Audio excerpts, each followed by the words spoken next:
So today I want to talk about depression in a that people have not been talking about it. I've seen people tell themselves that they are depressed just because they are not happy about a situation. And it has become common language like I'm depressed, oh God, I'm depressed, all those things. But when people think of depression, they usually imagine someone crying all day, sad, moody, discontented, and all those things. But when you see someone that is active at work, smiling, you crack, the person might even crack jokes, goes to church, goes to work, does house chores, attend meetings, but deep inside, they are struggling. Those people might be exhausted, hopeless, disconnected from life itself, and sometimes some of them might be contemplating suicide. So that is how depression hides. And so sometimes we totally miss it because it doesn't show on the face. So today I want to talk about what depression really looks like and why there are many people that are suffering silently.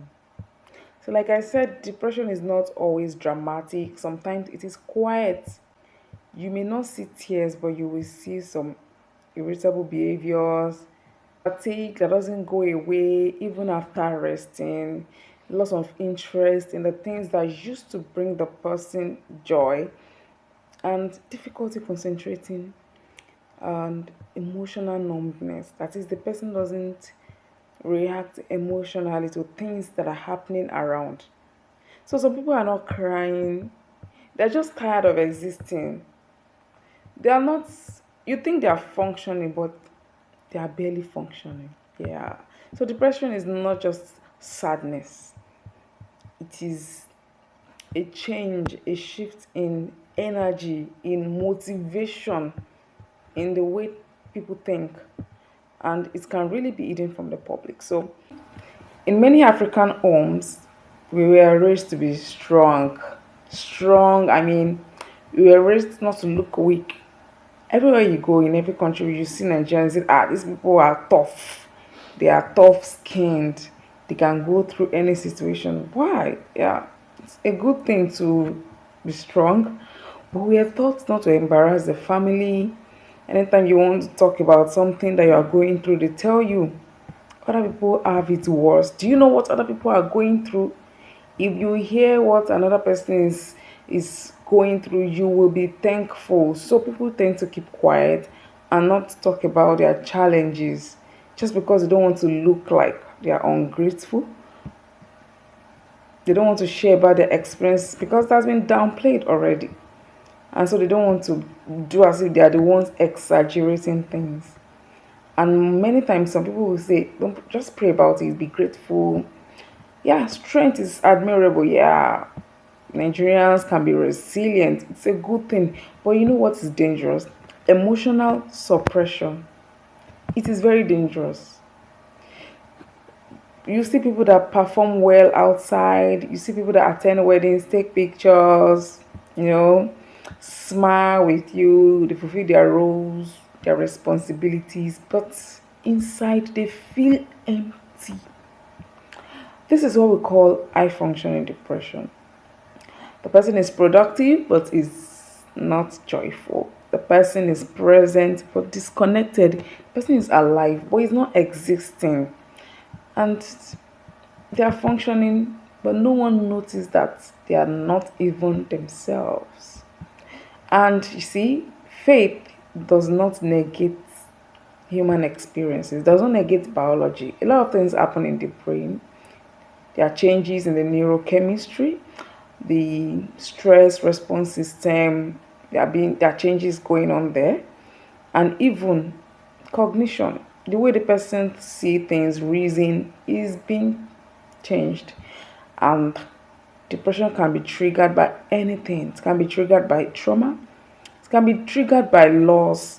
It can be triggered by chronic stress. And genetic vulnerability is there. It can be even overthinking or rethinking. And it can even be all these things together. It's a condition that affects other areas of life. The Bible talks about many great people who also had their times of distress, depression, and all that. They still did wonders. They still accomplished their purpose. They perform exploits. So spiritual maturity does not negate or eliminate human experiences. It doesn't take away our vulnerabilities. It doesn't, because the human brain is still human at the end of the day. So when should we seek for professional help?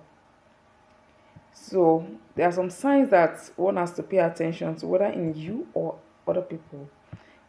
When someone has persistent low mood that lasts for weeks, especially more than 14 days, more than 2 weeks, when they no longer show interest in things that they used to like or they used to do, like their job, their hobbies, they no longer show interest in them. Sometimes can be, or when there is change in pattern of eating, overeating, not eating, or pattern of sleeping.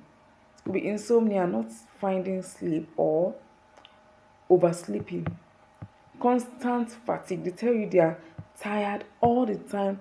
They are tired, they are weak, they can't do anything, even though they are resting. Or they have difficulty with concentration. Some people tell you that they have memory loss, which is not really memory loss. And some start to feel worthless, hopeless, or there is excessive guilt. And most importantly, when they start talking about suicide, or they have thoughts of death. So, if somebody is saying, I don't want to be here anymore, let the world just come to an end, that is an emergency. It is not a drama. The person is not just being dramatic.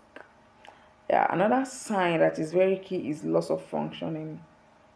When they're no longer able to manage their work, their responsibilities, their chores, whether parenting, schooling, their jobs, the things that matter to them, they are no longer able to manage them. So depression is something that can be treated, but it has to be acknowledged first. So how do we treat it? Because people think that depression has no solution, and that is why they go about combining all sorts or leaving themselves to fate. Treatment include therapy, that is where the thinking pattern is being addressed, the traumatic experiences are being uncovered, and even unresolved stressors are being addressed here. Even the coping skills, they are also being addressed. And sometimes medication may be necessary, especially when it is becoming severe, moderate to severe. Medication will be necessary, and it doesn't mean you're addicted to drug. Because someone has told me that one can be addicted to the medications, and it is not true. So it is a support. Medication is just a support for the brain that needs help. Social support also matter. Family, friends, community support, they're very important, because you don't have to be isolated. So healthy relationships will reduce isolation, and it's very important to belong to a community that is well informed. It will reduce shame. Note the word well informed community. Yeah. And for someone that is of faith, faith is very, very important. If you are a person of faith, your faith is a very important thing for you.